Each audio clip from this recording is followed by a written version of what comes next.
Proceeding on with we have another topic which is employment communication, and we do have some sort of introduction to that because I have told you about something about CVs.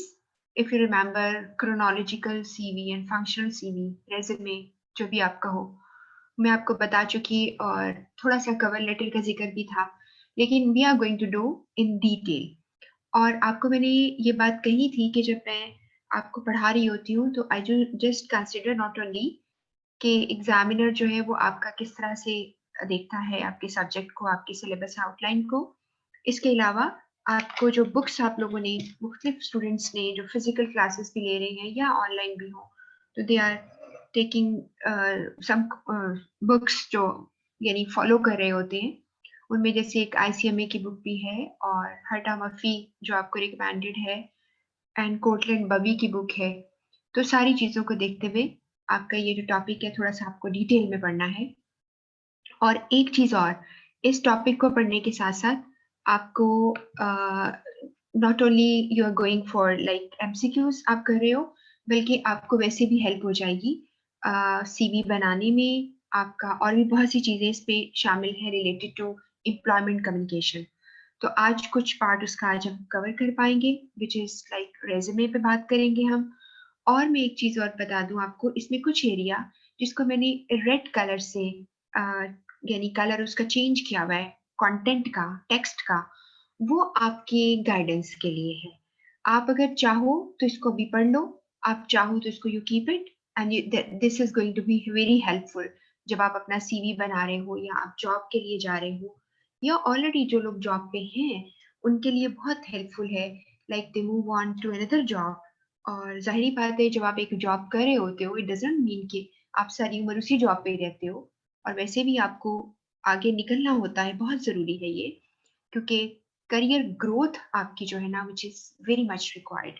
अगर आप एक जगह stagnant हो गए, रुक जाना, stagnant हो जाना, तो वहाँ पर आपकी तरक्की जो है वहीं रुक जाती है और आप कभी अपने उसमें आगे जो है प्रोग्रेस नहीं कर पाते।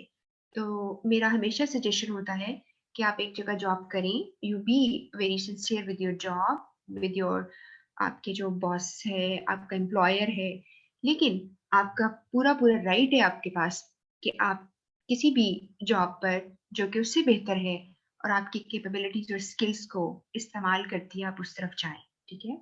तो आज हम कुछ पार्ट हम पढ़ेंगे, कुछ चीज़ें भी आपको गाइड करूँगी।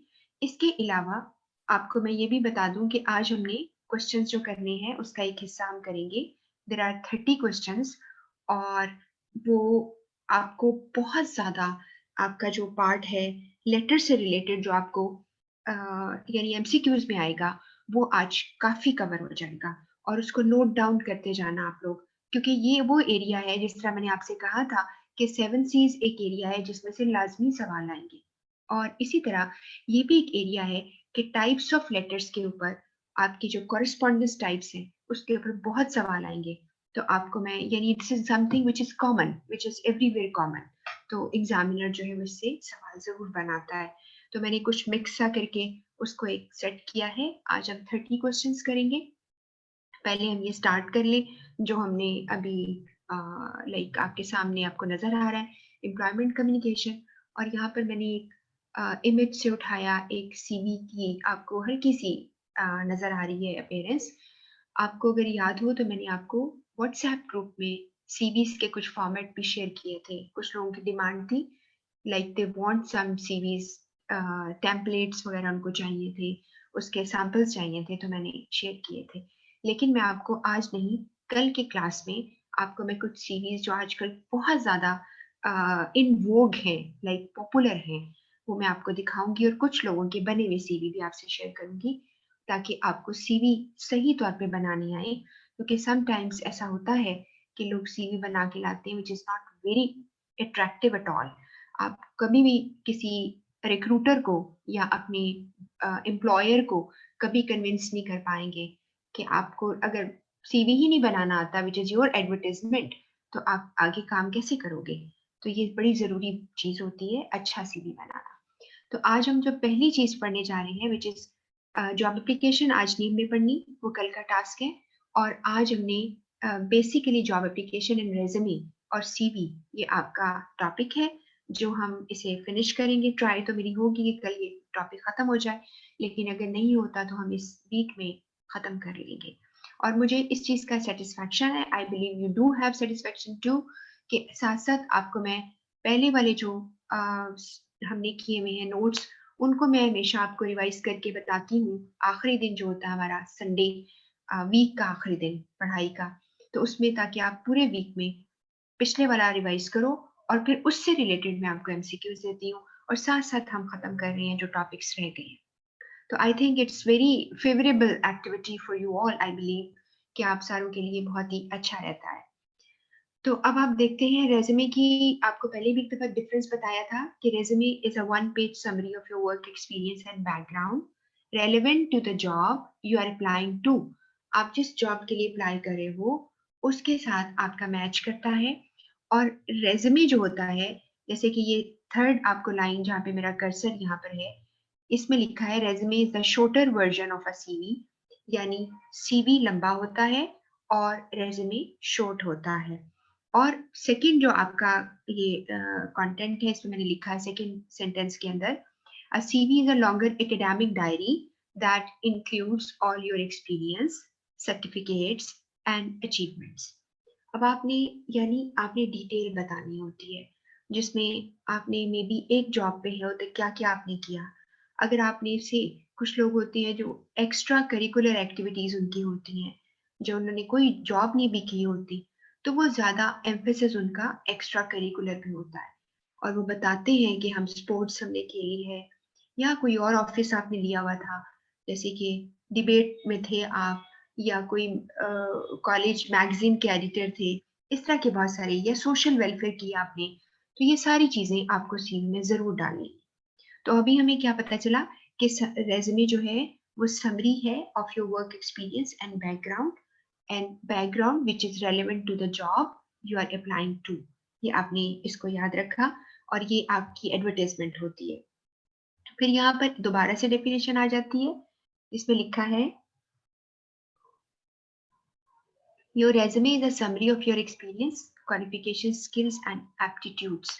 एप्टीट्यूड है कि आपका रुझान क्या है, आप क्या करना पसंद करते हैं, आपकी किस तरफ तवज्जो है ज्यादा, आपका इंक्लिनेशन आपकी किधर है, वो आपका एप्टीट्यूड शो होता है। The resume typically provides background information to support your application letter.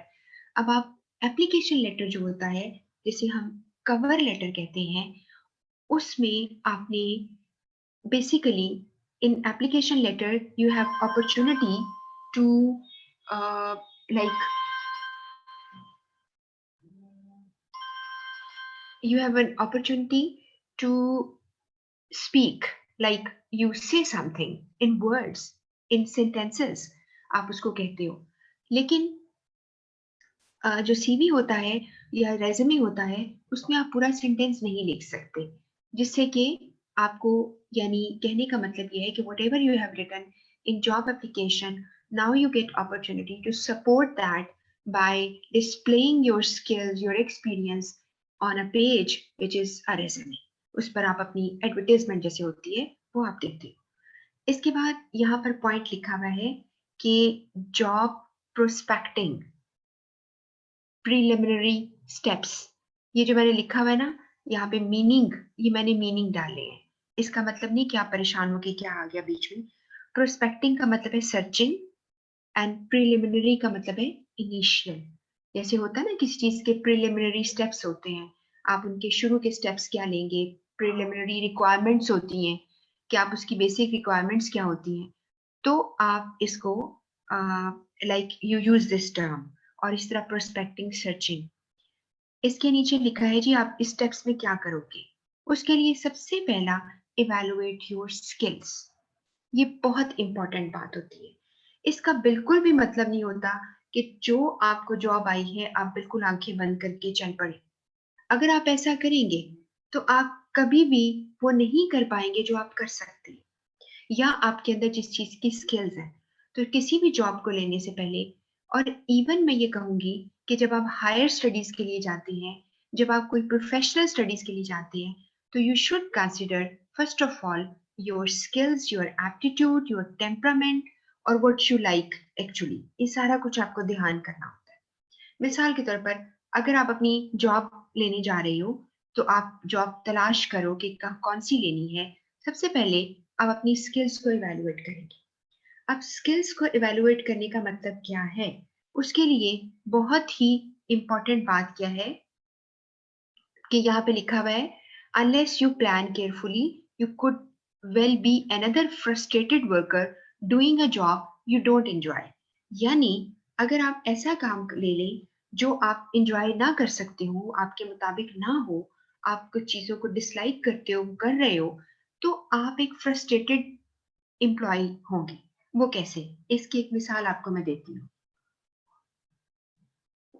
एक पर्सन जो है वो बिल्कुल भी हैप्पी नहीं है कस्टमर डीलिंग पे। आप कस्टमर्स या लोगों को देखकर घबरा जाते हो, आप ज्यादा बोलना नहीं पसंद करते, you are like self possessed type of person. ऐसे पर्सन को ये मैं नहीं कहती इट इज गुड, आपको अपने आप को चेंज करना चाहिए, अपने आप को थोड़ा सा अपनी जो अपने गिर्द आपने कवर चढ़ा के रखा है उससे बाहर निकले। लेकिन अगर आप फिर भी ऐसा पर्सन है that you don't like all the time because you cannot talk in a way कि किसी को थोड़ा सा फनी तरीके से, कोई विट्टी तरीके से बात करना नहीं कर सकते, तो आप ऐसी जॉब नहीं लेंगे, आप फ्रंट डेस्क जॉब नहीं लेंगे जिसमें कि इस तरह आपको डील करना पड़े, या आपको बात ना बनानी आती हो ज्यादा, तो आप बहुत ही ब्लंट हो, तो फिर उसमें इम्प्रूव तो अपने आप को करो, लेकिन ऐसी जॉब आपके लिए ठीक नहीं है। फिर आप फ्रस्ट्रेटेड होंगे, एक तो आप कर नहीं पाओगे, थक जाओगे, और दूसरी बात ये क्योंकि जो चीज आपकी पसंद की होती है वो आपको कभी नहीं थकाती, ठीक है, और जो चीज आपकी पसंद की नहीं होती वो आप फौरन थक जाते हैं। तो इसलिए आप इस चीज का ध्यान करना है। अब यहाँ पे लिखे हुए 3 क्वेश्चंस, आस्क योर सेल्फ। अब जरा ये तीनों क्वेश्चन देखिए कि क्या कहते हैं। जी, पहला, आपने क्या कॉलेज में सीखा, इंस्टीट्यूट में, यूनिवर्सिटी में, क्या स्पेसिफिक स्किल्स आई एक्वायर्ड, मैंने हासिल की, क्या मैंने कंप्यूटर सीखा, क्या मैंने कुछ सॉफ्टवेयर मुझे आता है, पे काम करना आता है, या मैं कोई इनोवेटिव काम करता हूँ, या मैंने टीम वर्क सीखा है, लीडरशिप सीखी है, क्या सीखा आपने, तो वहां पर आपके पास क्या स्किल्स है, या किसी भी चीज की एक्सपर्टीज आपके पास है। दूसरा है पार्ट टाइम, अगर आपने कोई जॉब की या फुल टाइम, उसमें भी ये उन लोगों के लिए जो जॉब करते हैं या उनका कोई थोड़ा बहुत एक्सपीरियंस है। और तीसरा ये है कि हॉबीज और इंटरेस्ट आपके क्या है, ये बहुत ही इंपॉर्टेंट बात होती है, ये चीज आपको रिफ्लेक्ट भी करती है। अब मैं एक छोटी सी आपको एग्जांपल इस पे देती हूँ। कुछ लोगों का ख्याल है कि हॉबीज और इंटरेस्ट जो है वो सीवी में बिल्कुल नहीं होनी चाहिए, मेरा ख्याल है होनी चाहिए। उसकी वजह ये है कि आप, और स्पेशली पता कब होनी चाहिए, जब आप अभी एंटर हो रहे हो, एंट्री लेवल है आपका, या आपकी थोड़ा सा एक्सपीरियंस है। जब आप ज्यादा एक्सपीरियंस्ड हो जाएंगे तो मैं कभी भी नहीं लिखूंगी, मेरे सीवी में फनी लगेगा कि मैं अगर अपनी हॉबीज और इंटरेस्ट लिखूं, ठीक है, क्योंकि मेरा एक्सपीरियंस इतना, इतने सालों का एक्सपीरियंस है। I don't need to be like portraying my self in a way कि मैं अपने आप को sell on the basis of my hobbies और इंटरेस्ट करने लगी हूँ। ऐसा बिल्कुल नहीं होने वाला, ऐसा हो ही नहीं सकता। मिसाल के तौर पर यहाँ पर आगे देखिए, लिखा हुआ है omit no skill you might have. Omit, जो आपकी स्किल नहीं है उसको आप ओमिट कर दें, ओमिट मीन निकाल दें। No matter how little it appears to relate to the job you want, चाहे वो कितनी ही रिलेटेड क्यों ना हो, जब आपके अंदर नहीं है तो नहीं है। आप ज्यादा बातें इस तरह नहीं कर सकते, कस्टमर डील नहीं कर सकते, तो आपके पास ये नहीं है स्किल, तो आप अपने आप को बिल्कुल, चाहे वो कितनी ही जॉब रिलेट कर रही हो, कोशिश करनी चाहिए। ऐसा भी बाज़ हो जाता है, मजबूरी होती है, जॉब आप करनी पड़ जाती है, आपको इकोनॉमिकली आपको थोड़ा सा आप बॉदर हुए होते हैं, you want to do that, ऐसा हो सकता है। तो उस सूरत हाल में फिर ये है कि अपने आप को एडजस्ट करना सीखो, ठीक है। अच्छा, उसके बाद है अपनी आपकी स्किल्स देख ली, अब अपना एप्टीट्यूड देखें। एप्टीट्यूड में what do I enjoy doing, what course have I enjoyed, मैंने, do I have a talent for leadership है, या मैं कर सकता हूँ इसको, क्या मैं ग्रुप्स में कंफर्टेबल हूँ, मैं एनालिसिस अच्छा कर सकता हूँ, क्या मैं सेल्फ मोटिवेटेड पर्सन हूँ। अब ये बड़ी इंटरेस्टिंग बात होती है, सेल्फ मोटिवेटेड होना। इसका मतलब क्या होता है? इसका मतलब ये है कि एक पर्सन खुद से प्रोवोक्ड होता है, खुद से काम कर लेता है, ठीक है ना, और सेल्फ मोटिवेटेड है। और दूसरी सूरत हाल ये है कि आपको पुश करना पड़ता है, आप बैठे रहते हैं। आप में से अब आप एक चीज नोटिस करें, सारे जो मुझे सुन रहे हैं, आप में से कितने लोग होंगे जो अपना काम पहले पूरा फिनिश करते हैं? कुछ ऐसे भी होते हैं इनको खाने का भी होश नहीं होता, ऑनेस्टली स्पीकिंग, लेकिन ये बहुत कम लोग होते हैं।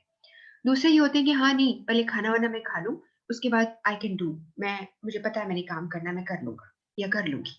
और कुछ लोग होते हैं, माय गुडनेस, उनको जब तक झंझोड़ा ना जाए, उठा कर ना बिठाया जाए, वो काम नहीं करते। तो अब आपने ये चीज भी देखनी है कि मैं सेल्फ मोटिवेटेड हूँ कि नहीं, या मुझे लोग बहुत ही पुश करते हैं तो मैं काम करता हूँ, लेकिन ये कोई अच्छी आदत नहीं है, इसको ठीक कर लेना चाहिए। ये थोड़ी सी चीजें हैं, बस आप ये समझ लें कि आपको कोई अगर रिलेटेड इससे सवाल आ गए तो आप जवाब दे सकेंगे। लेकिन ये कुछ चीजें जो कि बहुत इंपॉर्टेंट है तो मैं आपके साथ डिस्कस कर रही हूँ। बाकी चीजें जो है वो हाईलाइट कर दी है रेड कलर में, उससे मैं आपको, excuse me just a moment, एक मुझे एक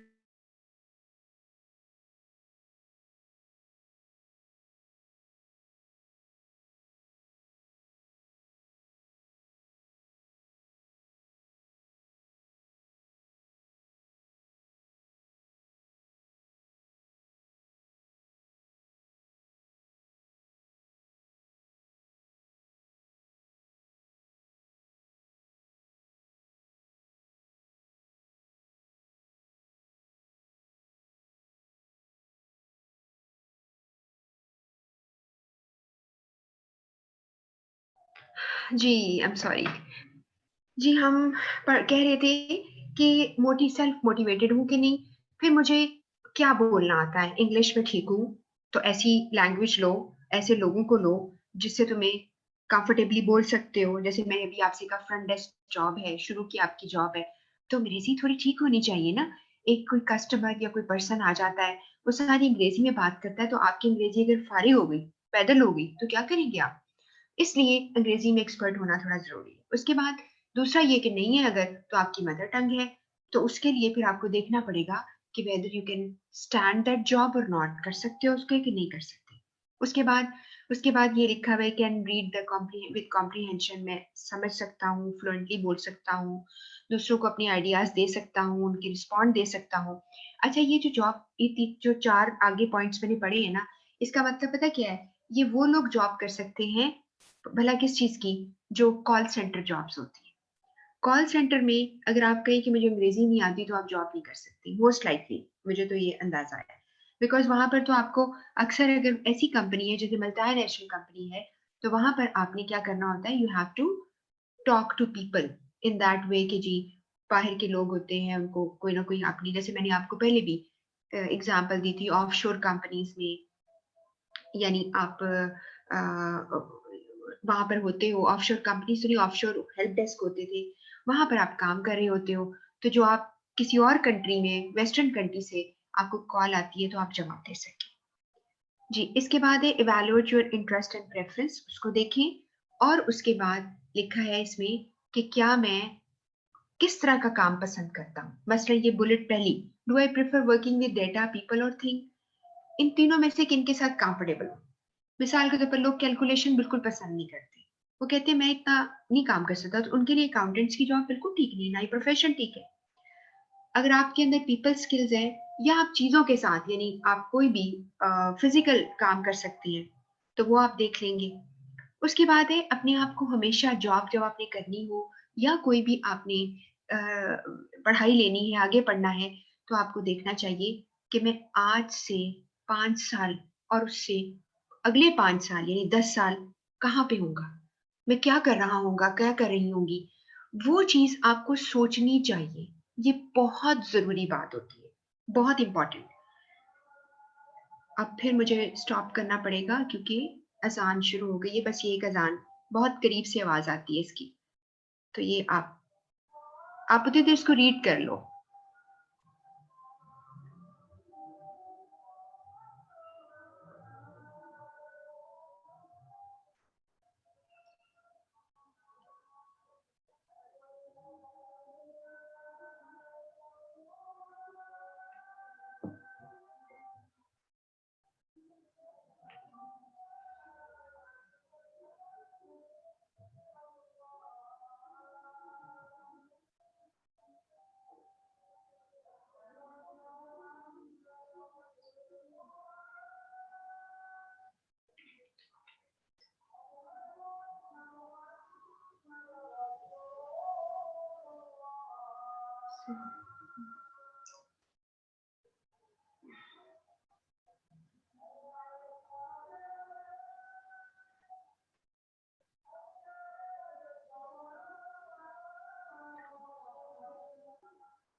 जी।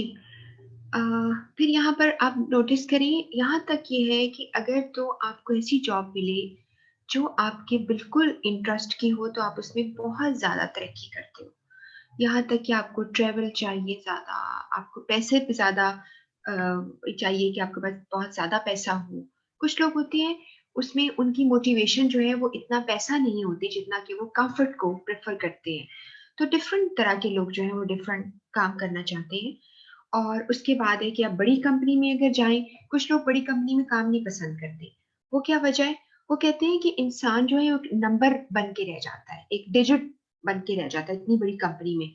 अगर कोई छोटी कंपनी में आप काम करें तो आपका जो टैलेंट है वो ज़्यादा इमर्ज होता है, लोगों को ज़्यादा रिकॉग्निशन हो जाती है इस चीज़ की, ठीक है? और इसी तरह मशीनों के साथ या लोगों के साथ काम करना, ये सारा कुछ पॉइंट्स हैं।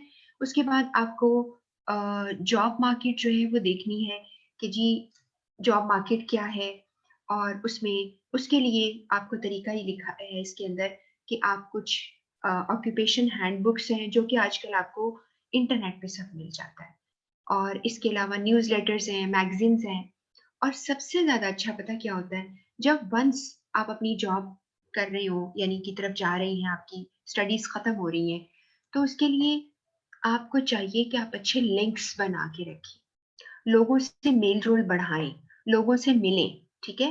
क्योंकि जब जितने आपके कॉन्टैक्ट्स ज़्यादा होंगे, ये बात नहीं कि हम हमेशा रेफ़रेंस की तलाश में रहते हैं कि मेरी सिफ़ारिश होगी, तो मैं जॉब अच्छी मिल जाएगी, या अक्सर फैमिलीज़ में कहने में आता है, जी, इसके मामू यहाँ काम करते हैं, इसके चाचू यहाँ लगे हुए हैं।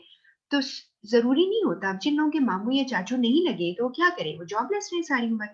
तो करना ये है कि आपको फिर भी कॉन्टैक्ट्स बना के रखें लोगों के साथ। और मैंने आपको पहले भी एक मशवरा दिया था सबको कि लिंक्डइन पर अपना जो है एक बना छोड़िए अकाउंट, ताकि आपको ज़्यादा से ज़्यादा लोग जो हैं वो आपको ऑनलाइन, आपकी विज़िबिलिटी जो है यानी इंटरनेट पे सोशल जिसे कहते हैं ना साइट्स के ऊपर आपकी विज़िबिलिटी जो है वो ज़्यादा हो जाएगी। तो आप ये इस तरह करें, और अपनी जितनी भी एबिलिटीज़ हैं, उसको जॉब्स के साथ करके रखें रिलेट, और देखें जैसे ही आपको कोई ऐसी जॉब मिलती है, जिस पे आप जो है कंफर्टेबल हो जाते हो। लेकिन आपको मैं एक और जो असल ज़िंदगी की कहानी है मैं आपको बताती हूँ। जैसे मेरे एक जानने वाले हैं, वो बाहर कंट्री में किसी मिडल ईस्टर्न कंट्री में थे, बहुत अच्छी जॉब पे थे, बहुत अच्छी जॉब पे थे। लेकिन और ठीक-ठाक उन्होंने पैसा-वैसा भी इकट्ठा कर लिया, उन्होंने पाकिस्तान में घर भी बना लिया, कुछ उनके पास अच्छा बैलेंस भी था। लेकिन उनके दिमाग में बस एक ही था कि मुझे जब मौका मिले, मैंने चले जाना वापस पाकिस्तान, और मैंने वहाँ जाके ना अपना बिज़नेस करना है। अब ये आइडिया भी बहुत अच्छा आइडिया होता है। रिस्क बहुत है, लेकिन आइडिया बहुत अच्छा है। जब आपके पास इतना हो कि आप इसको यानी रिस्क लें और विथस्टैंड कर सकें, तो that is a very good idea.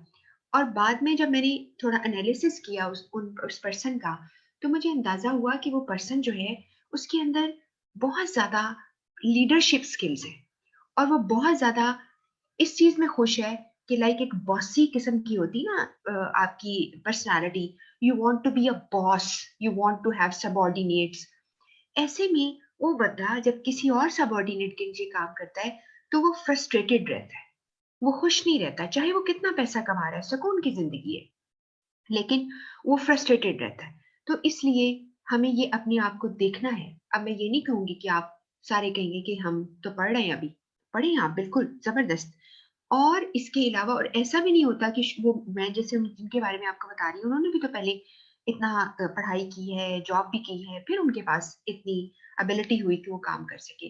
तो इस तरह ही इंसान जो है, लेकिन इंसान को अपना पता चल जाता है कि मैं किस तरह की जॉब जो है वो कर सकता हूँ या कर सकती हूँ, उसके मुताबिक उसको करना चाहिए, रियलिस्टिक रहना चाहिए। लास्ट पॉइंट लिखा है बी रियलिस्टिक।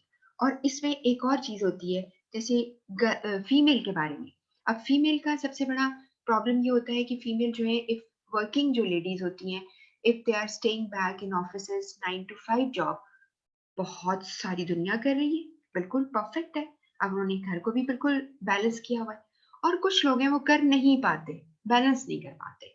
लेकिन अनफॉर्चुनेटली हमारे मुल्क का, देसी मुल्क है हमारा, देसी मुल्क का रिवाज ये भी है कि लोग जो है वो इर्द गिर्द की फैमिली जो होती है ना, वो भी बहुत ज्यादा हर्डल्स क्रिएट करती है, अक्सर अक्सर। मैं इसमें कोई नेगेटिव बात नहीं करी, लेकिन एक फैक्ट है ये, और रियलाइज नहीं करी होती और ज्यादा कॉम्प्लिकेटेड कर देती है खवातीन के काम को। लेकिन एक बात आप नोटिस करो, 9 to 5 जॉब है अगर ऑफिस की, वो भी एक जॉब है। लेकिन जो लोग डॉक्टर्स हैं, जो खवातीन डॉक्टर हैं, वो भी तो सारा सारा वक्त काम करती है ना। तो उसके लिए थोड़ी सी हमारे माशरे में ना एक्सेप्टेंस है कि सुबह से लेकर अगर शाम तक एक डॉक्टर बिजी है तो उसको थोड़ा सा किया जाता है, नर्स है उसको भी कंसिडर किया जाता है। लेकिन बाकी अगर कोई जॉब्स कर रही है ऑफिस में तो जरा ज्यादा मुश्किलात आती हैं। ये नहीं मैं कहती कि हर एक को आती हैं, लेकिन कुछ आती हैं जो कि मैंने इर्द गिर्द लोगों को ऑब्जर्व किया है। अब बाजी बाकी ये सारी बातें आपकी हो गई कि अपने आप को आप देखें। अब आ जाते हैं कि गुड रेज़्यूमे जो है उसके कैरेक्टरिस्टिक जो आपको आपको यहाँ पेपर में आने वाली चीजें ज्यादा हैं यहाँ पर, वो देखते हैं। यहाँ पे मैंने आपको लेटेस्ट कैलकुलेशन बताई है, बिल्कुल अभी लेटेस्ट, कि अभी देखा गया है कि एक रूल है कि आप अपनी जो है इतना अच्छा लिखें अपना जो सीवी है, रेज्यूमे, कि वो लोगों की अटेंशन को अरेस्ट कर ले।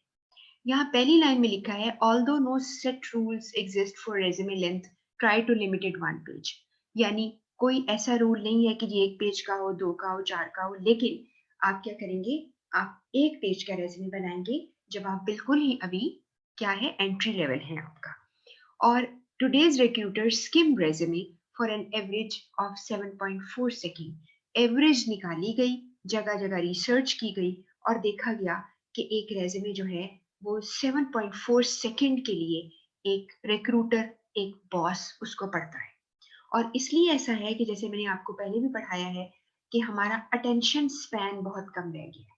ठीक है, हमारी अटेंशन स्पैन बहुत ही कम है और हम जल्दी से चीजों को जो है वो करना चाहते हैं। तो इसीलिए हमें अट्रैक्टिव अगर कोई रेज्यूमे होगा तो वो पढ़ेगा, अगर 1 से 2 में गलतियां निकल आई या कोई बहुत ही बुरा उसका अपीयरेंस हुई, तो आपका रिक्रूटर उसको सिंपली, जिसे कहते हैं ना अंग्रेजी में, ट्रैश कर देना, यानी डस्टबिन में फेंक देना, वो डस्टबिन में चला जाएगा, ये साइड पे फेंक देगा, जो कि नहीं इस्तेमाल में आता। बहुत ज्यादा इंपॉर्टेंट पार्ट आपको मैं ये दे रही हूँ, वो है आपके रेज्यूमे में क्या होना चाहिए। आपका नाम और पता। नाम और पता का मतलब क्या होता है, it's is something, is the information which tells the recruiter who you are and how to reach you. तुम कौन हो और तुम तक मैं कैसे पहुंचूं। तो तुम तक पहुंचने के लिए मुझे क्या करना है, आपको टेलीफोन सबसे पहले हमने देना होता है। एड्रेस से मुराद यहाँ पे सबसे पहले नेम, आप समझ लिए कॉन्टेक्ट नंबर, और फिर एड्रेस। फिर आपने करियर ऑब्जेक्टिव लिखने होते हैं। अब ये नीचे रेड मैंने एरिया कर दिया है, आपकी मर्जी होगी इसको पढ़ लेना, मैं जुबानी थोड़ा सा बता रही हूँ। ये आपको इतना ज्यादा नहीं है कि आपको पेपर में ये इसमें से सब कुछ आएगा, लेकिन आप रीड चलो कर लें, क्योंकि ये आईसीएमए की जो बुक है उसमें ये सारा रेड वाला पार्ट और सारा ये लिखा हुआ है। आप अगर चाहें तो इसको रीड कर लें। करियर ऑब्जेक्टिव का मतलब क्या है? ये आपके करियर की स्टेटमेंट है। इस स्टेटमेंट में आपने बताना है कि आप किस फील्ड में जाना चाह रहे हो और ज्यादा आपका जो इंटरेस्ट किस तरफ है, तो आप ये लिख देते हैं। लेकिन अगर आपकी कुछ लोग करियर ऑब्जेक्टिव लफ्ज नहीं लिखते, खाली ऑब्जेक्टिव लिख देते हैं, वो भी ठीक है। क्योंकि अभी आपका सिर्फ एंटर आप हो रहे हो। अगर सपोज एक जॉब है, अभी आप इंटर्नी की पोजीशन पे जाते हो, ठीक है, आप कहीं इंटर्नशिप कर रहे हो, वहां पर आपका करियर ऑब्जेक्टिव नहीं आएगा, आप सिर्फ ऑब्जेक्टिव लिखोगे। क्योंकि आपका ऑब्जेक्टिव है कि आप ऐसी जॉब करना चाह रहे हो जहाँ पे आपको एक्सपीरियंस मिले उस पर्टिकुलर फील्ड में जो आपने फ्यूचर में आगे जाके लेना है। उसके बाद एजुकेशन बैकग्राउंड आप देते हो क्रोनोलॉजिकल रिवर्स ऑर्डर में। ये मैंने आपको पहले भी बात बताई थी। रिवर्स ऑर्डर का मतलब होता है कि उल्टे।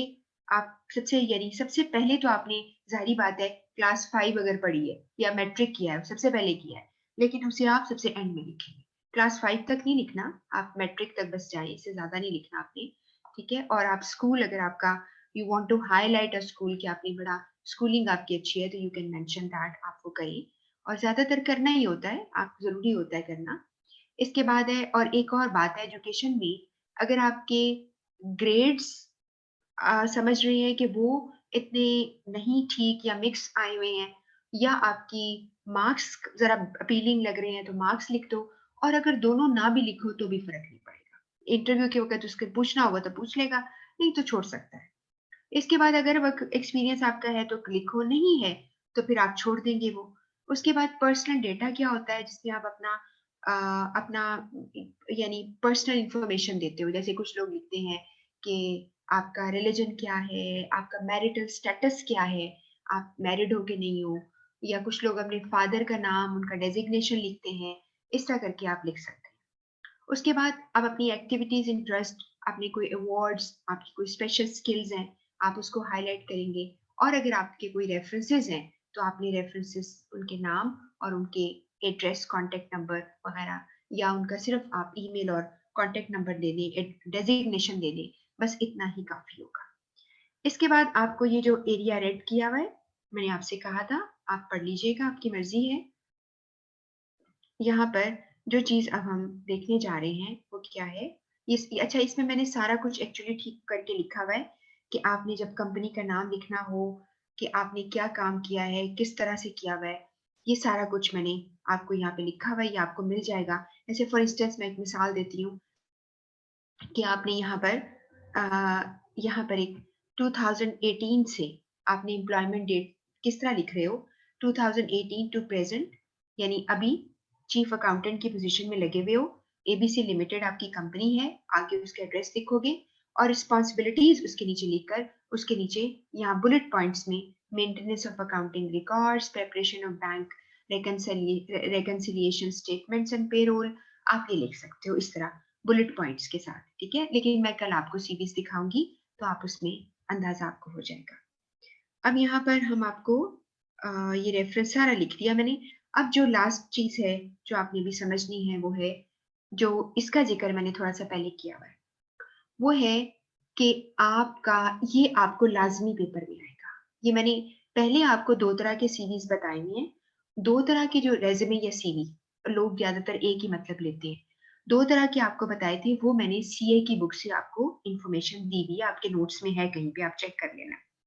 ये मैं आपको आईसीएमए की बुक से दे रही हूँ, ताकि इसमें एक टाइप का रेज्यूमे मिसिंग था सीए में, ये यहाँ पे क्लियर हो गया है। तो आपने तीनों सीवीज की टाइप, रेज्यूमे की टाइप को ना याद रखना है, कब यूज करना है कब नहीं यूज करना है, ये मैंने आपको पहले बताया था, लेकिन यहाँ पर फिर भी आपको बता देती हूँ। क्रोनोलॉजिकल रेज्यूमे, जैसे मैंने आपको लफ्ज बार बार क्रोनोलॉजिकल यूज करती हूँ, क्रोनोलॉजी का मतलब है time wise, date wise.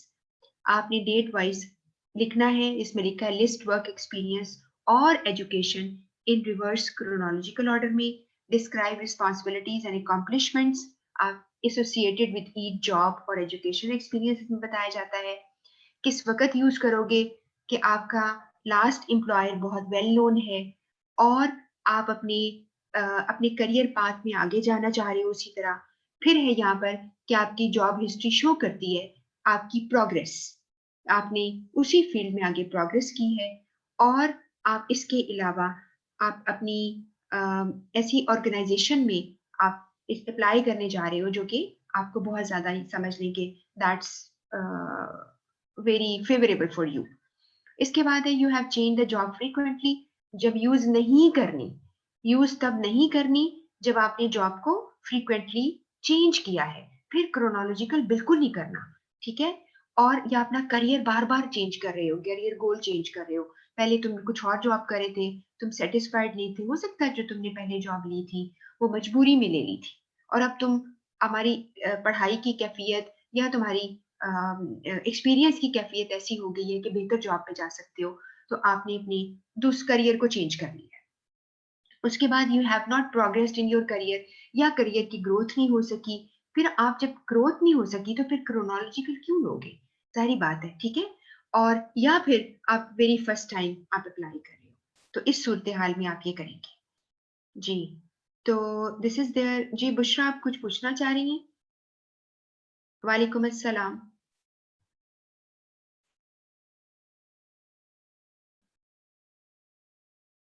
Okay, चलिए मैं आपके क्वेश्चन जो है अगर हैं तो मैं एंड में देखती हूँ। तो आपका ये आज हमारे जो क्वेश्चंस हैं जो हमने एमसीक्यूज करने हैं वो बहुत क्वालिटी के हैं, और मैं उम्मीद करती हूँ कि आप 30 में से आज 30 ले लेने चाहिए, क्योंकि वो सारे के सारे जो हैं वो आपको आते होंगे इंशाल्लाह। इसके बाद आ जाते हैं फंक्शनल के ऊपर। List functional experience separately from employment history. अगर आपने और इसको जब पढ़ रहे हो और दूसरे नोट्स में, इस वक्त मैं मुझे एग्जैक्ट याद नहीं आ रहा कि आपके नोट्स का नंबर क्या था जो आपको सेट भेजे में, उसमें फंक्शनल मैंने दिया हुआ है, तो वहां पर भी इसको मिक्स कर लेना। तो यहाँ पे लिखा है कि सेपरेटली फ्रॉम एम्प्लॉयमेंट हिस्ट्री से आप फंक्शनल में आप बताते हो, अपनी स्किल्स को हाईलाइट करते हो, ठीक है, फंक्शनल में अपनी स्किल्स को हाईलाइट करते हो। यहाँ पर अपनी कैपेबिलिटीज को एम्फेसाइज करना है, जो रिसेंट जॉब अभी थी उसमें इस्तेमाल नहीं हुई थी लेकिन तुम इस्तेमाल करना चाहते हो, तो आप फंक्शन लिखोगे। आप अपना करियर चेंज कर रहे हो, नंबर 2 है ये हम पढ़ रहे हैं व्हेन टू यूज। अब आप जॉब मार्केट में फर्स्ट टाइम आ रहे हो या री एंटर हो रहे हो आफ्टर एन एब्सेंस, या आपने करियर प्रोग्रेशन जो है वो किसी जगह की वजह से आपकी डिसअपॉइंटिंग थी, आपने जो भी करियर ग्रोथ की है वो इतनी रिमार्केबल नहीं थी, ठीक है।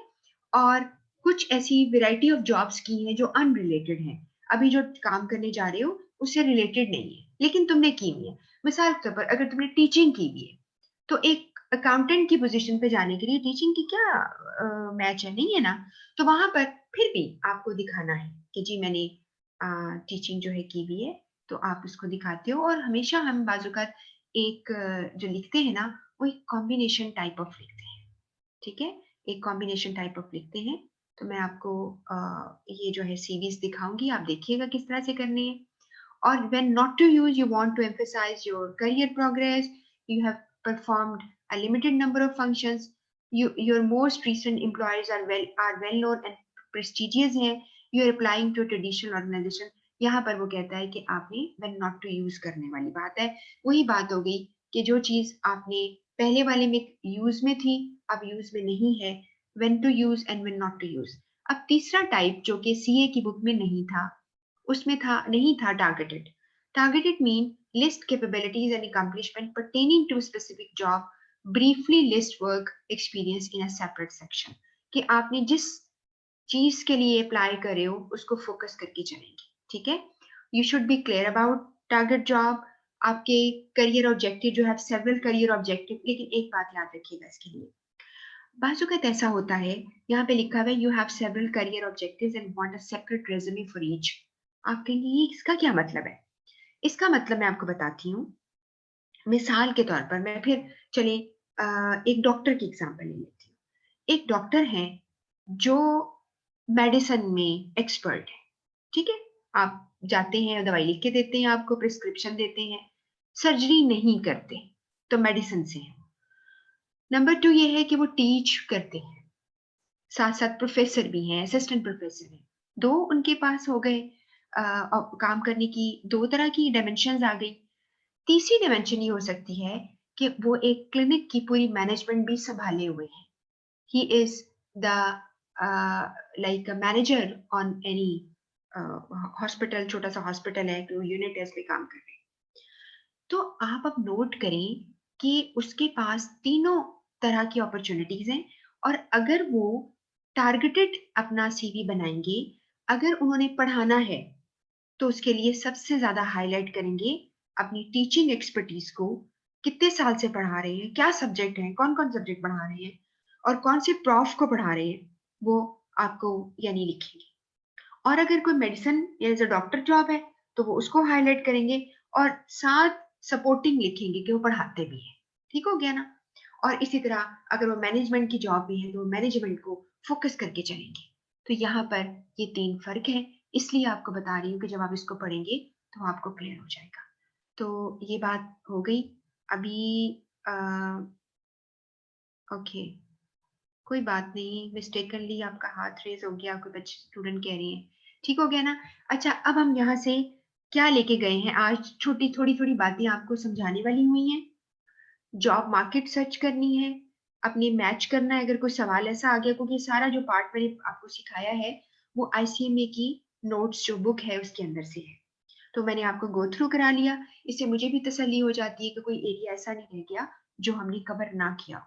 और फिर 3 टाइप के resume, when to use, when not to use, ये बहुत इंपॉर्टेंट है इसके लिए। और तीनों रेज्यूमे करते क्या है, और 2 रेज्यूमे की टाइप्स आप अभी नोट कर लो अपनी कॉपी में कहीं पे, कि आपको जब ये नोट्स मिल जाते हैं तो आपने साथ ही सीए का जो आपको नोट्स भेजे में पहले उसमें सीए की बुक से हैं, और अगर आपके पास सीए की बुक है ही तो आप सीधा जाकर उस चैप्टर में चेक कर लें। आई बिलीव कि ये 7th शायद चैप्टर वहां पे होगा, उसमें ये दिया हुआ है, दोनों तरह की सीरीज की टाइप्स दी हुई है। तो इस तरह आप वहां करोगे। अब हमारा इस वक्त जो टाइम है ना, अब 8 to 4 है इस वक्त टाइम। ठीक है ना, ये तो आपको आता है ना घड़ी का टाइम बताना। अगर जैसे 4 बजने में 8 मिनट है तो मैं कहूंगी it is 8 to 4, TO2 4।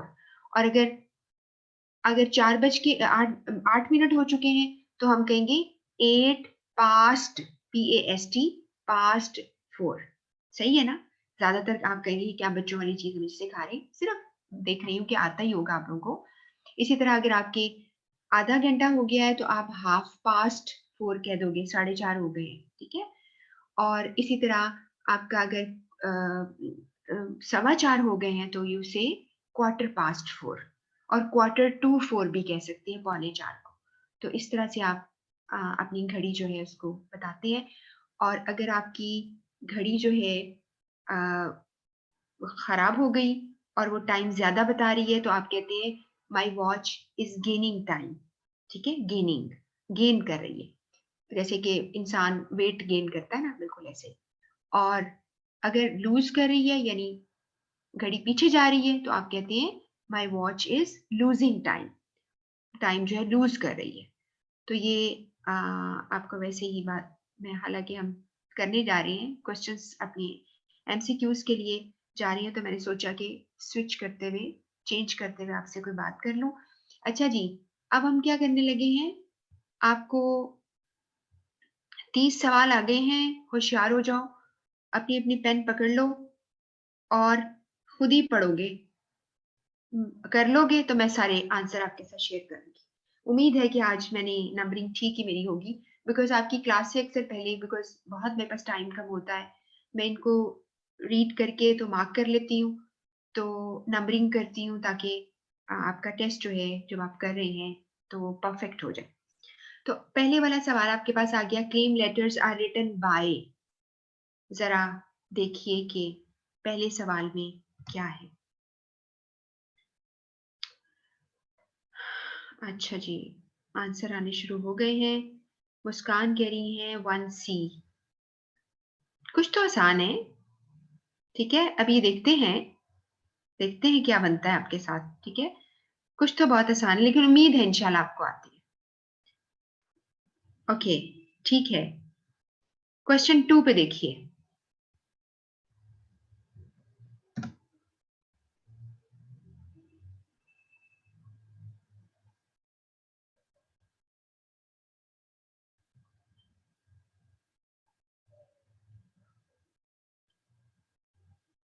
Ji, question 2 के लिए भी आंसर आया है 2A। ठीक है, क्वेश्चन 3,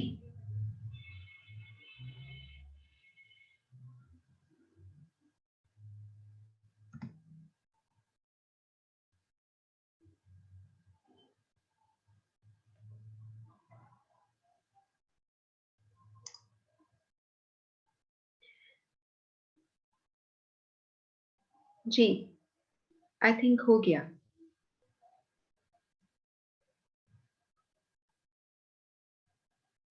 क्वेश्चन 4,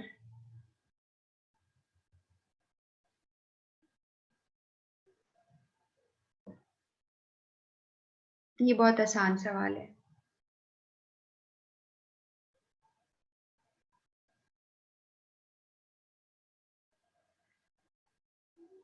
बहुत इजी, आई थिंक सबको आता है। क्वेश्चन 5, आई होप कि मेरी आगे करने की स्पीड ठीक है, पढ़ लेते हो आप।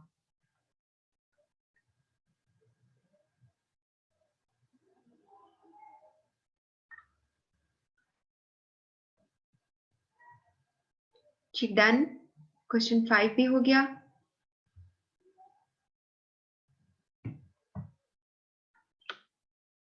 5B, 3C, 1D, मैं सबके पढ़ रही हूँ। मुस्कान, अली असगर, बुशरा, ये सब लोग आंसर कर रहे हैं। ओके, 6D आंसर आ गया है और 5A आया है। ठीक है, देखते हैं। गुड। अब मुझे उम्मीद है कि इंशाल्लाह आपका कॉन्फिडेंस बहुत डेवलप हो चुका है और आपको लगता है कि आप आराम से पास कर लेंगे ये।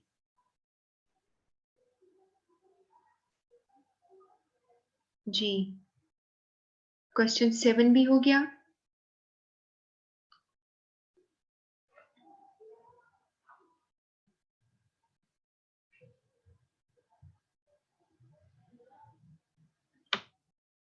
जी, क्वेश्चन 7 का बुशरा ने 7 का C लिखा है। ठीक है, अभी मैं ये नहीं कह रही कि आपका ठीक है, अभी सारे इसको करते जाएं, फिर देखते हैं कि क्या आंसर है आपका, सही क्या है। जी, 8 नंबर,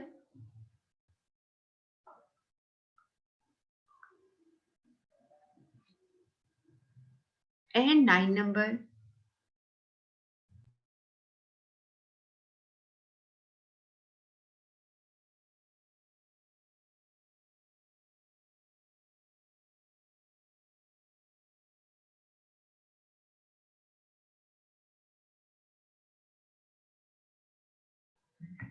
जी, 9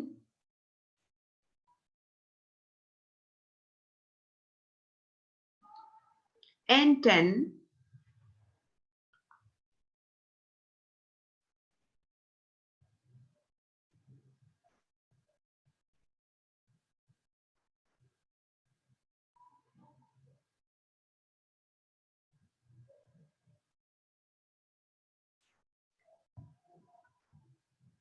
जी, ठीक है, मैं देखती हूँ कि आपका 9B आ रहा है आंसर, अली असगर कह रहे हैं, और 8C बुशरा का, अली असगर का 10B है। ठीक हो गया, 10B हो गया आपका। 11 पे आ जाइए, एंड 12 पे, 11 एंड 12।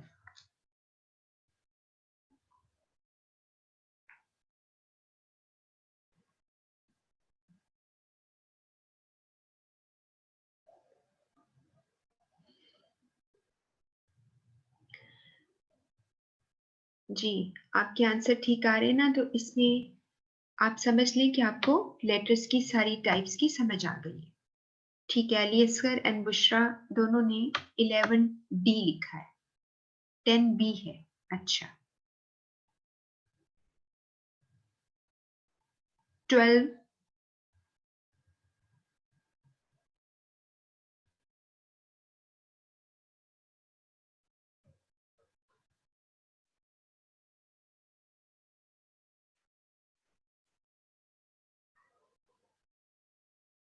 13,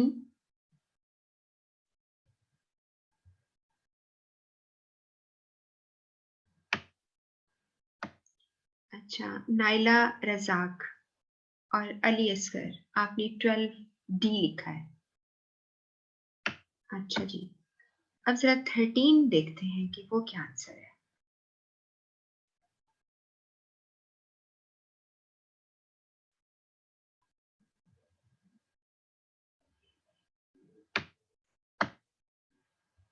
नाइला लिख रही है 13 का आंसर बी है।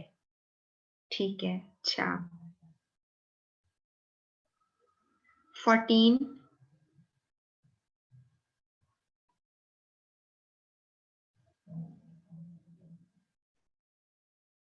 इजी है, बहुत इजी है। 15,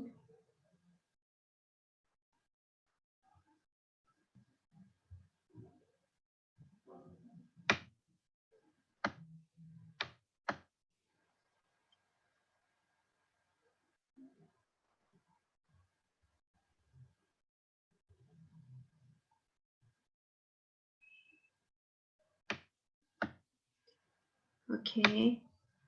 बुशरा 14 का सी लिख रही है।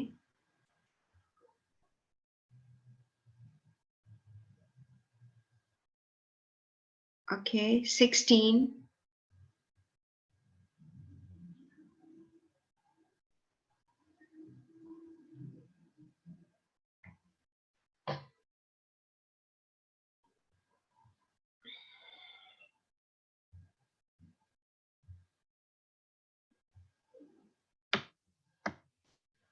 ओके। अली असगर ने 15 का सी लिखा है और बुशरा ने 15 का ए लिखा है। अच्छा जी, अभी देखते हैं।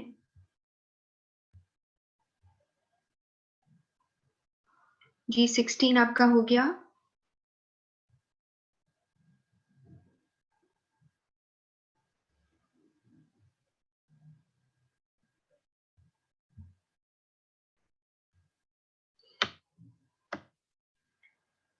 अच्छा जी, सी आप अली असगर ने इसका डी आंसर लिखा है 16 का। Okay, move on to 17।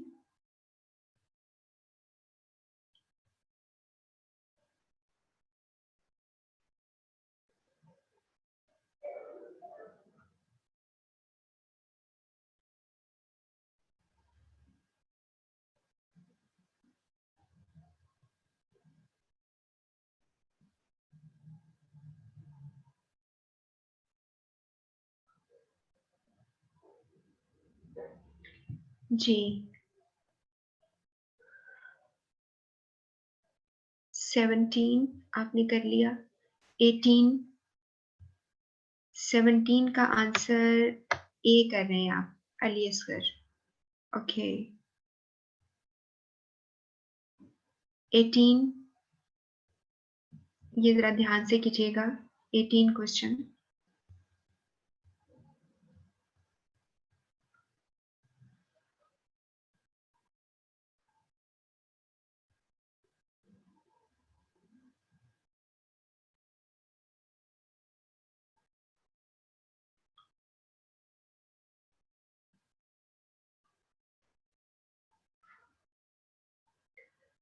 जी 18 का आंसर सी कह रहे हैं आप, नाइला रज़ाक का आंसर है। ओके,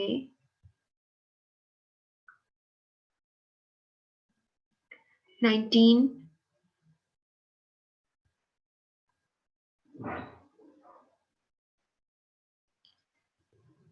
जी 19 का आंसर,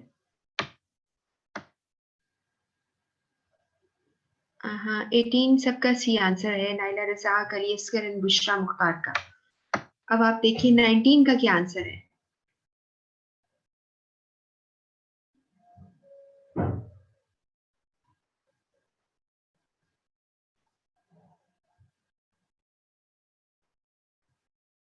ओके, और फिर 20 का।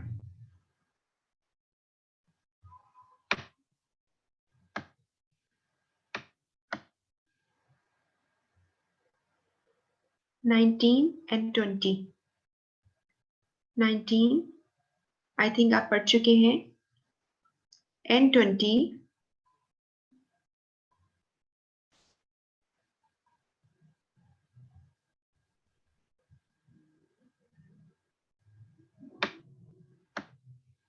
19 का आपका आंसर है डी, बुशरा का।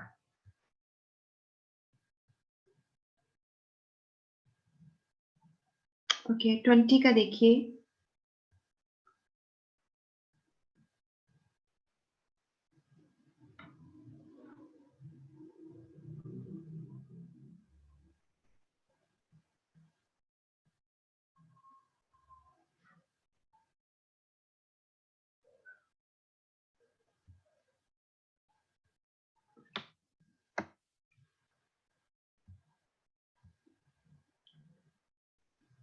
ओके, कर लिया आपने 20। अब 21st पे देखिए क्या है answer.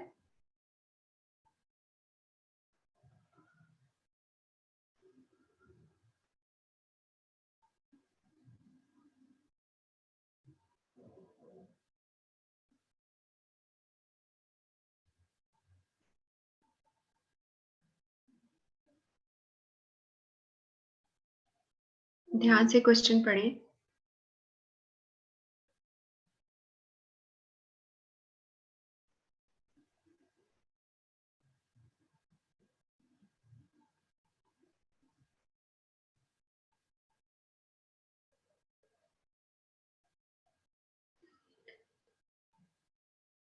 Okay, should I move to 22nd?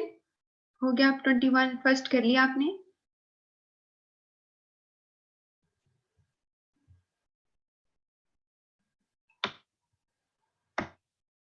Okay, 21st का आंसर अली असगर का सी आंसर आ रहा है। ओके, 22nd ध्यान से करें ये भी।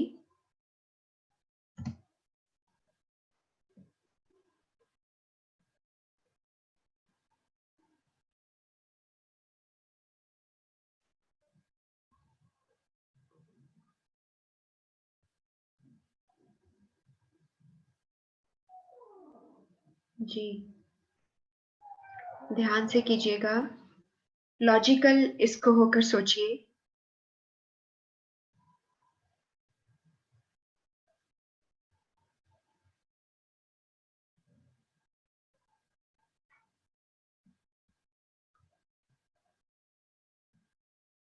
अच्छा, इसका 21 का सी है, 22 का बी दे रहे हैं आप।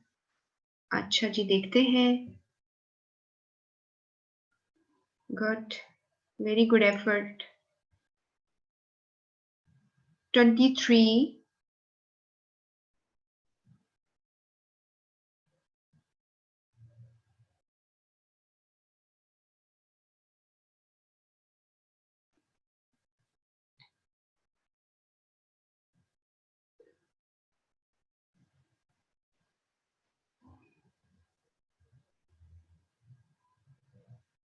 आई थिंक ये इजी है, आपको जो यकीनन आता है ये क्वेश्चन। 23।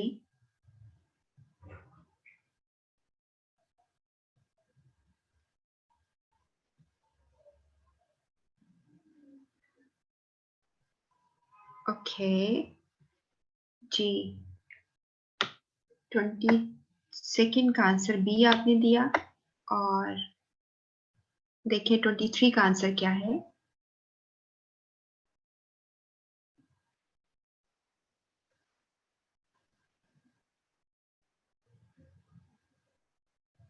जी, कर चुके होंगे आप इंशाल्लाह। 24th पे देखिए।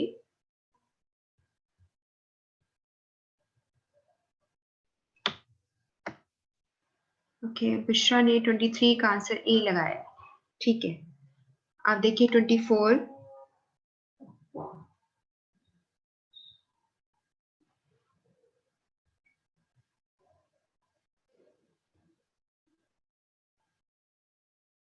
हम्म,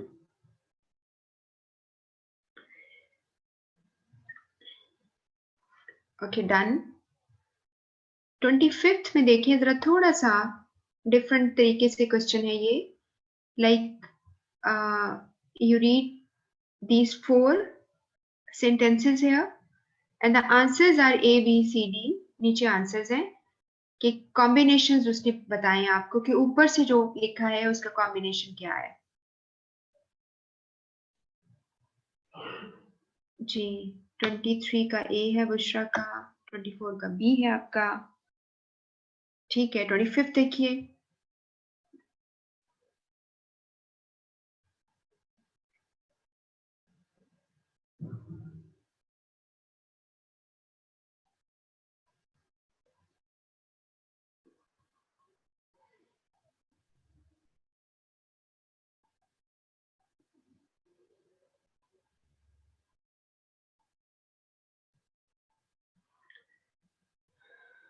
okay, 26th।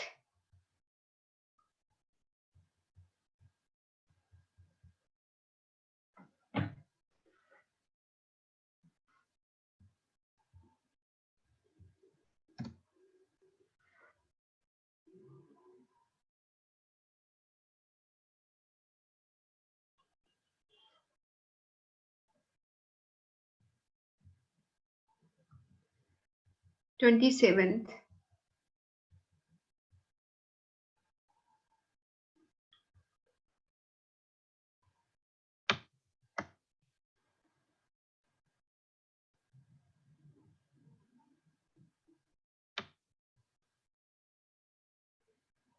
Twenty six B Muskaan का आंसर है।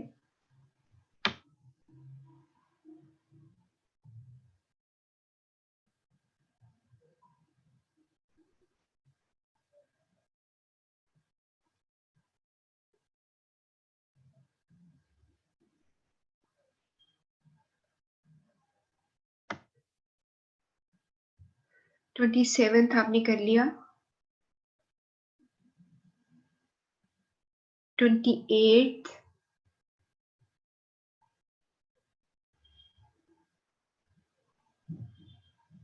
यहाँ पर एक क्वेश्चन मिक्स हो गया।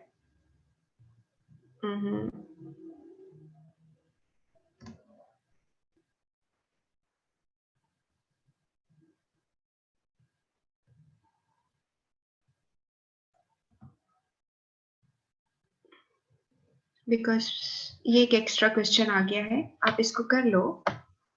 मैंने इसको सारे को हाईलाइट कर दिया है।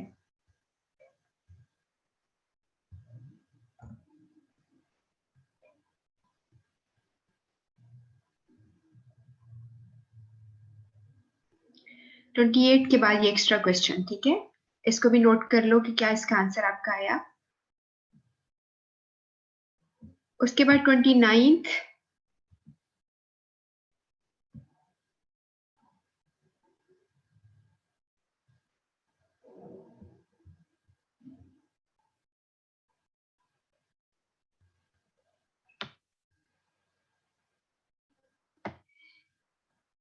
ओके,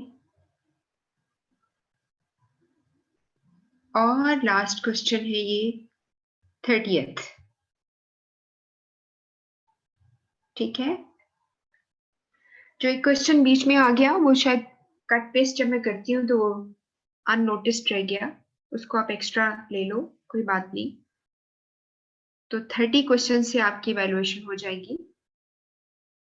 जी, कर लिया आपने 30th क्वेश्चन, हो गया आपका 30th भी। ओके, 30th का आंसर मुस्कान का है डी। ओके, अभी मैं आपको बता देती हूँ सब कुछ, हम सारी चीजें डिस्कस करते हैं साथ साथ। जी, अब आप ना जरा आंसर्स चेक कर लो, आप समझ लो extra question is just like a bonus है फिर आपके पास। पहला आपका क्वेश्चन था claim letters are written by, answer है the customers to some company requesting for some kind of adjustment, ठीक है। और आपको क्लेम लेटर्स के बारे में ये भी बताया था, इन्हें आप कंप्लेंट लेटर भी कहते हो और इसे प्रॉब्लम लेटर भी कहते हो, ठीक है। तो ये आपने चीज जो है वो ज़हन में रखो। ओके, तो आई थिंक आप सबका ये आंसर ठीक हो गया, आपके पास लिस्ट है, आपने किया हुआ है। अच्छा, मुस्कान कह रही है कि एक क्वेश्चन पूछ रहा है स्टूडेंट कि हमारा कितना सिलेबस रहता है। बिल्कुल थोड़ा सा ही, आपके कुछ टॉपिक सिलेबस रहते हैं और इसीलिए मैं आपको थोड़ा स्लो लेके इसलिए चल रही हूँ कि साथ साथ आपका रिवीजन साथ ही स्टार्ट कर दिए मैंने, ताकि वो सिलेबस की कुछ चीजें आपकी रह गई हैं वो हम कर लेंगे इंशाल्लाह। परेशान आप ना हो, मेन पार्ट हम काफी कर चुके हुए हैं। और लेकिन ये बात जरूरी है कि जब एमसीक्यूज वाला हम सिलेबस करते हैं, अगर हम उसे रिवाइज ना करें और एमसीक्यूज ना करें तो आप कभी भी उसको नहीं कर सकते, ठीक है, क्योंकि आपके रिटर्न पेपर तो नहीं हो रहे ना, जो कि थ्योरी के जिस तरह पेपर होते हैं, तो आपको कभी भी इस तरह नहीं आता। तो इस तरह आपकी साथ साथ रिविजन भी है, जिन लोगों ने लेट एडमिशन लिया उनको भी फायदा हो जाता है इस तरह से। तो आपके थोड़े से टॉपिक्स हैं, केस स्टडी मेथड भी एक हमने करना है, अभी हमने ये शुरू की है कॉरेस्पॉन्डेंस का जो काम है, और बाकी बहुत सारे अभी आपके एमसीक्यूज कुछ एरियाज के वो कराती रहूंगी आपको मैं इंशाल्लाह। तो आपके पास ये है जी, adjustment letter is written by the company announcing the adjustment of customers claim, या कंप्लेंट उसको कर रहा है, ये आंसर है आपका। और यहाँ पर एक लफ्ज इस्तेमाल है सी वाले में, the suppliers requesting for payment of supplied raw material. आप सबको पता है रॉ मटेरियल क्या होता है, जिसपे अभी चीजें बननी होती हैं, ठीक है। अभी उसको जब आप लेते हैं मटेरियल को, उस पे फिनिश्ड गुड्स तैयार होते हैं। आपका यहाँ पे सवाल था कवरिंग लेटर ट्रांसमिटल क्या होता है। आंसर है which introduces a second document such as proposal या रिपोर्ट। आपको बताया है, हमने डिटेल में पढ़ा हुआ है कि प्रपोजल और रिपोर्ट जो है उनके साथ जो लेटर जाता है उसे ट्रांसमिटल लेटर कहते हैं और उसे कवरिंग लेटर भी कहते हैं। जैसे कि कल हमने जॉब एप्लीकेशन पढ़नी है, वो भी एक कवर लेटर है, ठीक है।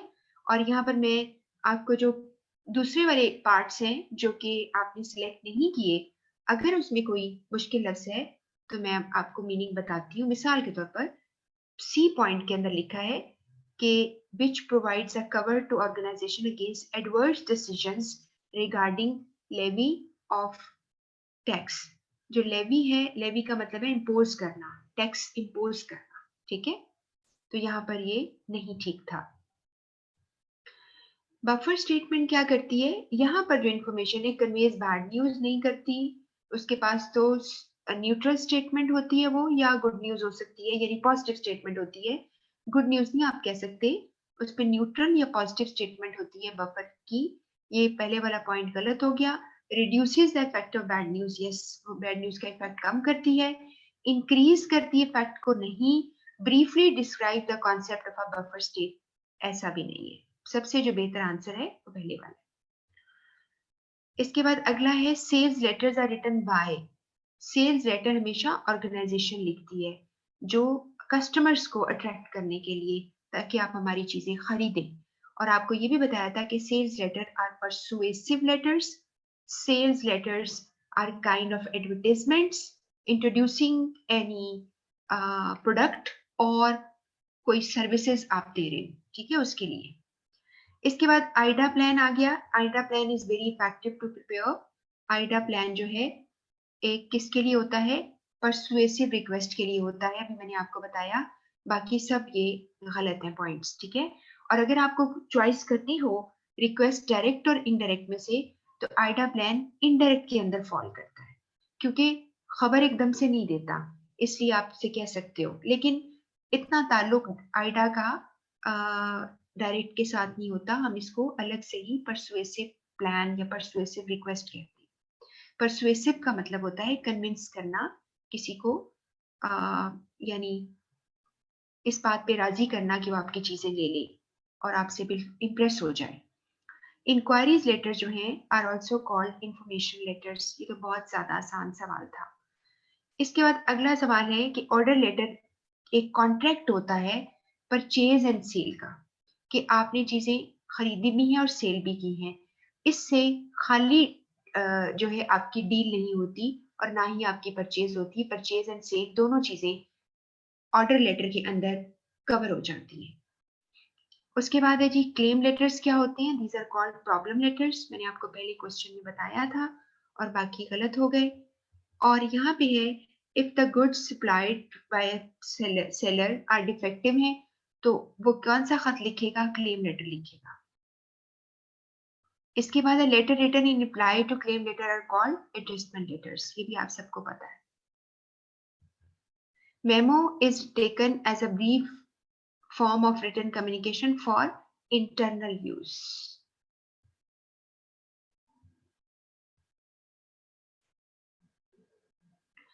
The letter written to a customer when he fails to pay within specified personal of time, नहीं यहाँ पे कुछ वर्ड चेंज हो गए हैं, स्पेसिफाइड टाइम होगा ये, ठीक है।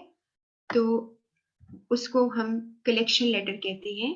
मैं इसके लिए क्लियर कर दूं आपको, कलेक्शन लेटर्स और इनको Dunning letters, DUNNING, Dunning letters भी कहते हैं।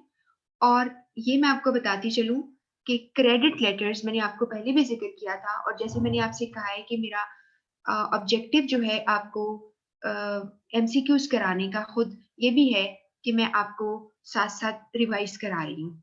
तो क्रेडिट मुझे फिर रिवाइज नहीं कराना पड़ेगा सिलेबस को। तो जो क्रेडिट लेटर्स हैं वो लिखे जाते हैं। एक कस्टमर जब कोई किसी पर्सन को किसी कंपनी को किसी बैंक को लिखता है कि मुझे क्रेडिट पे चीजें दी जाएं या मैं क्रेडिट पे बाइंग करूंगा, तो उसे क्रेडिट लेटर कहते हैं। ठीक है, और वो पर्सन जो देता है पैसे उसको क्रेडिटर कहते हैं, और जो लेता है पैसे वो क्रेडिटर है, और जो देता है वो लेंडर होता है। ठीक है, तो लेंडर जो है वो आपको उधार दे रहा है और क्रेडिटर आपका जिसने उधार देना होता है। तो कलेक्शन लेटर्स जो हैं वो लिखे जाते हैं, और कलेक्शन लेटर्स सीरीज की फॉर्म में लिखे जाते हैं। और आपके पास जो कट एंड पेस्टेड मटेरियल है पीडीएफ में, उसके अंदर मैंने कलेक्शन लेटर्स को दिया हुआ है और उसमें सीरीज की फॉर्म में भी है। अ लेटर जो कि कस्टमर को परसुएट करेगा, कन्विंस करेगा, प्रॉम्प्ट प्रोवोक करेगा, उकसाना किसी चीज को, पर्सन को, तो उसको हम कहते हैं कि बाय करने के लिए प्रोडक्ट, उसको हम सेल्स लेटर कहेंगे। लेकिन उसके बिल्कुल कंपैरिजन में अगला सवाल जो कुछ लोगों ने बिल्कुल ठीक लिखा था इसका answer, the letter in which writer merely का मतलब है महज, महज ओनली, यानी इंड्यूस करना, किसी को प्रोवोक करना, किसी को किसी चीज पे रागिब करना, the reader to buy are called sales promotion. अब देखो मैं एक छोटी सी आपको इसका फर्क बता देती हूँ, डिफरेंस बताती हूँ। जब आप प्रमोशन, जैसे आपने देखा सेलें लगती हैं मार्केट में, तो आप कहते हैं कि ये चीज प्रमोशन पे खरीदी गई। इसका मतलब है कि वो प्रमोशन पे लगी हुई थी, यानी उसके प्राइस कम किए हुए थे। तो आप सेल को प्रमोट करने के लिए इस तरह की सेल्स लगाते हो ताकि लोग आपकी खरीदारी करें। अब सेल प्रमोशन लेटर एक ऐसा लेटर होता है जो आमतौर पे ऐसा ही होता है, उसे आमतौर पे खबर यही होती है कि आपने चीजों को डिस्काउंट पे ऑफर किया होता है। ठीक है, इसीलिए आप उसे सेल्स प्रमोशन लेटर कहते हैं। आप अपनी एग्जिस्टिंग जो आपकी प्रोडक्ट्स हैं उसको चूंकि पहले से आप लोगों को इंट्रोड्यूस करा चुके हो, अब आप उसकी प्रमोशन के लिए काम करते हो। यहाँ पे जी which of the following best describe the inquiry letter, इसमें है ask a question, answer D, और एलिसिट, मैंने आपको पहले भी लफ्ज सिखाया हुआ है। एलिसिट का मतलब है किसी चीज को ड्रॉ करना, निकालना, ठीक है, बाहर निकालना। तो इंफॉर्मेशन को एलिसिट करता है फ्रॉम द रेसिपिएंट। और बाकी ऊपर जो लिखा है sent from a organization to a potential customer, मैंने आपको बहुत दफा ये लफ्ज सिखाया है। पोटेंशियल जो कस्टमर जिसके अंदर ये एबिलिटी है कि वो फ्यूचर में आपसे, यानी फ्यूचर आपका कस्टमर है, या ऐसा कस्टमर जो हो सकता है आपका, यानी आपसे चीजें खरीदे, उसे आप पोटेंशियल कस्टमर कहेंगे। टू प्रॉम्प्ट मीन प्रोवोक करना, इनटू ऑर्डरिंग गुड्स। और दूसरा लिखा है sent by a customer to a vendor. Vendor कौन होता है? जो कि चीजें बेचता है, आप उसे ऑर्डर करते हैं, वो बनाता है आपके लिए। जैसे आप अगर जूते जो बेचते हैं लोग, जो जूतों का बिजनेस करते हैं, उनके पास वेंडर्स अपना लेकर आते हैं, वो ऑर्डर भी लेके जाते हैं, उनको डिजाइन दे दिए जाते हैं और वो बना लाते हैं, तो उनको वेंडर्स कहते हैं। सेम इज द केस कपड़े वाले जो लोग होते हैं, वो डिजाइन अपने दे देते हैं, वेंडर आता है और वो डिजाइन ले जाता है या अपने बने हुए डिजाइन ला के दिखाता है। तो that person who selling actually things is called vendor. और मैंने आपको वेंडर का एक और मतलब बताया था कि जो गली में आता है बेचने वाला, उसको भी वेंडर ही कहते हैं। ठीक है, और इसी तरह आपका जो फ्लावर वेंडर होता है जो फ्लावर्स बेचता है, चाहे उसकी शॉप हो, चाहे वो सड़क पे लेके खड़ा हो। और इसी तरह न्यूज़पेपर का भी वेंडर होता है, न्यूज़पेपर को हॉकर भी कहते हैं। जी, इसके बाद है विच of the following techniques should be adopted when writing business messages. देखो बाकी सब ठीक थी, गलत थी, और ये एक ही ठीक है। Use long sentences, no. Writing business message, use verbose language. जो वर्बोस लैंग्वेज होती है, वर्डी लैंग्वेज इसको कहते हैं, जिसमें लफाजी बहुत है, अल्फाज बहुत ज्यादा है, आप इसको कंसाइजनेस जो है उस पर सेक्रीफाइस हो जाती है, तो आप वर्बोस लैंग्वेज नहीं यूज करेंगे। Use passive sentences rather active, तो आपने ये भी नहीं करना, पैसिव लंबे हो जाते हैं। आप एक्टिव का इस्तेमाल ज्यादा करें, हमने 7 C's में भी पढ़ा है, तो आपके पास करेक्ट आंसर आ जाता है। यूज शॉर्ट पैराग्राफ्स, आप में से बहुत सारे बच्चों ने, स्टूडेंट्स ने ठीक लिखा था। 18 देखिए, which of the following most complies with the requirement to be definite in business writing. अगर कोई चीज डेफिनेट होगी तो वो कॉन्क्रीट होगी, सॉलिड होगी, टू द पॉइंट होगी, एग्जैक्ट होगी। उसके लिए please reply some time in August definite नहीं है, इसे नहीं पता चला कब करना है। The parcel will be quite heavy, so you will need a few employees to help move it. ये भी ठीक नहीं है, कितना हैवी होगा और फ्यू एम्प्लॉयज मीन कितने एम्प्लॉयज चाहिए, नॉट क्लियर, तो ये गलत है। और लास्ट वाला, there has been a huge response to advert, advert mean advertisement, बहुत बड़ा रिस्पांस आया, इसमें भी नहीं पता चला। जैसे आजकल लोग तो लाइक्स कहते हैं, कितने लाइक्स आए, तो ये भी आपको नहीं पता चला। तो मीटिंग विल बी हेल्ड इतने से इतने बजे तक, इतने बजे 15 मई को। तो ये exact and definite only answer है। अगर ये 7 C's में भी होता तब भी आप ये आंसर करते, और अगर कॉन्क्रीटनेस में होता तब भी आंसर करते। जी, 19 वाले को थोड़ा सा आपको डिस्टर्ब इसलिए किया है सवाल ने। लिखा हुआ है, आप कौन सी चीज को नॉट सेटिस्फाई द अडॉप्ट, क्यों अडॉप्ट द राइट टोन। आपने राइट टोन अडॉप्ट करने की गाइडेंस आपको दी गई है, उसमें वो कहा गया है कि कौन सी चीज जो है वो सेटिस्फाई नहीं करेगी, वो बी वाली, जिसमें लिखा है यूज कोलोकियल लैंग्वेज। जो कोलोकियल लैंग्वेज है, मैंने आपको पहले भी बताया था, रोजमर्रा जो बोलते हो या बोलियां जिसे कहते हैं, वो ऐसी लैंग्वेज होती है जो अपने करीबी इलाकाई लैंग्वेज होती है, इलाकाई लैंग्वेज को कहती हैं, और इसके यूज करने को हम कलोकियलिज्म कहते हैं। ठीक है, और ये वाली अप्रोच नहीं इस्तेमाल आपने करनी, आपने कलोकियल लैंग्वेज नहीं इस्तेमाल करनी। बाकी यूज पर्सनल प्रोनाउन, और यहाँ पे लिखा है अडॉप्ट द राइट टोन। अब आप कहेंगे पर्सनल प्रोनाउन से मना क्या है। देखो, right tone according to situation करनी होती है। आप पर्सनल प्रोनाउन का इस्तेमाल कर सकते हैं जब आप किसी को पर्सनल लेवल पे डील कर रहे हैं। इसके बाद ऑलवेज एंड पॉजिटिवली, ये भी हमेशा आप करोगे, और avoid negative words and phrases, ये भी हमेशा करोगे। तो जो चीज नहीं करोगे वो कोलोकियल लैंग्वेज है। 20वां जो क्वेश्चन है, इसका आंसर है when is direct approach considered to be more appropriate. आप कब यूज कर सकते हो डायरेक्ट अप्रोच को for conveying bad news messages. उसके लिए लिखा है कम्युनिकेटिंग नेगेटिव मैसेजेस। आपने नेगेटिव मैसेजेस कन्वे करे हो to busy senior executives who have to take prompt decision. उसको बहुत बिजी है, आप लंबी लफाजियां मत करें, टू द पॉइंट बात करें, शुरू में सब कुछ बता दें। दूसरा है to illustrate the gravity of the bad news. यहाँ आपने बैड न्यूज की ग्रेविटी मीन शिद्दत, एक ग्रेविटी वो है जो जमीन आपकी कशिश को कहते हैं, दूसरी ग्रेविटी होती है आमतौर पर सिचुएशन अगर बहुत ज्यादा खतरनाक होती है या बहुत सीरियस होती है, हम उसे ग्रेव सिचुएशन कहते हैं। ठीक है, और ग्रेव का वर्ड वैसे आप कब्र के लिए इस्तेमाल हम करते हैं, लेकिन ग्रेव सिचुएशन और या ग्रेव मिस्टेक कह सकते हैं वर्ड, हम ग्रेव का लफ्ज किसी चीज की सवेरिटी को शो करने के लिए इस्तेमाल करते हैं। तो बैड न्यूज बहुत ही ग्रेव है, वो शो करनी है, उसके लिए भी आप बिल्कुल कर सकते हो direct approach. If unfavourable message is not of much insignificance to the recipient, अगर आपका रेसिपिएंट पहले से तैयार है, उसके लिए अनफेवरेबल मैसेज यानी बैड न्यूज जो है वो इतनी इंपॉर्टेंट नहीं, उसे नहीं फर्क पड़ता, आप बताएं ना बताएं उसे नहीं फर्क पड़ेगा, तो इसलिए all of the above correct answer. इसके बाद है all statement are true for direct approach except. अब यहाँ पर देखिए, डायरेक्ट अप्रोच के लिए if the recipient has a tendency to skim the text and there are chances that the important message may be missed, अगर वो important message को miss कर सकता है तो आप डायरेक्ट अप्रोच इस्तेमाल कर लो।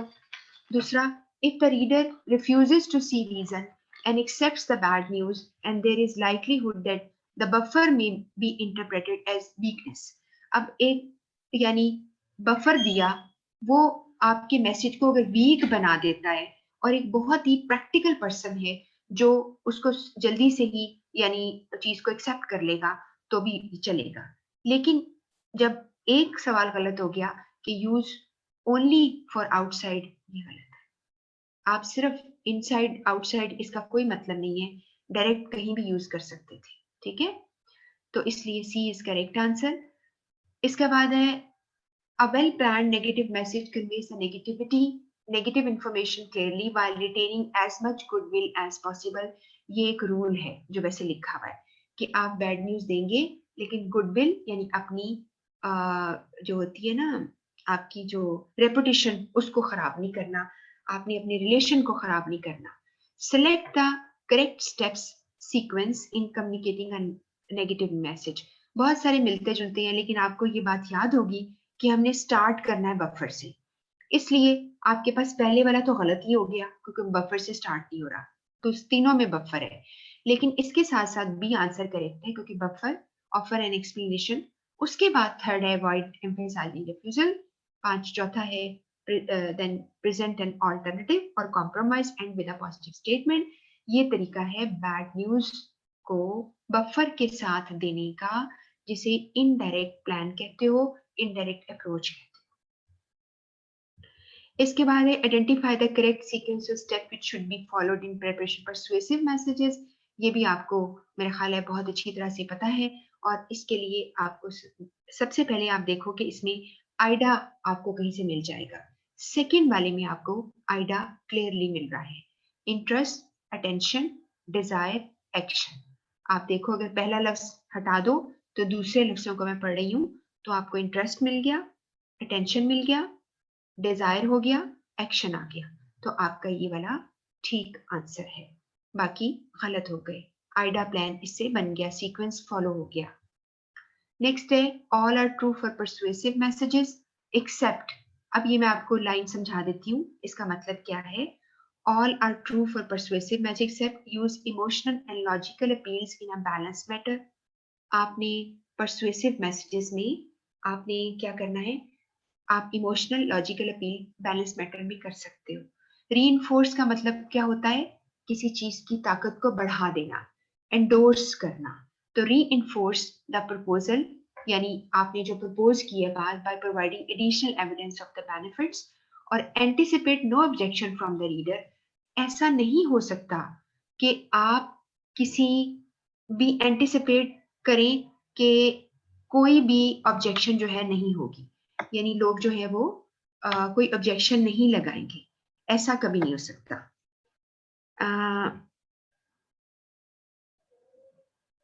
मुस्कान क्या कह रही है, ऑप्शन में है आइडा।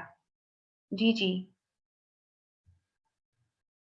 आप पीछे वाली कह रहे हो, इससे पीछे वाली क्वेश्चन में आइडा दूसरी ऑप्शन में।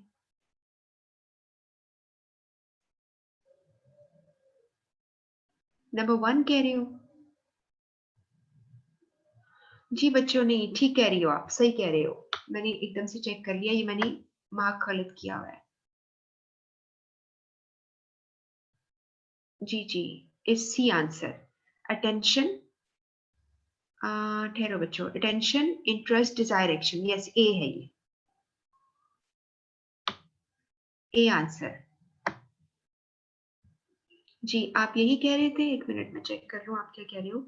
ए ऑप्शन में, जी जी जी, सही कह रहे हो मुस्कान, मैंने ए ही आंसर है, मैंने इसको वो गौर से इसको पढ़ा भी नहीं।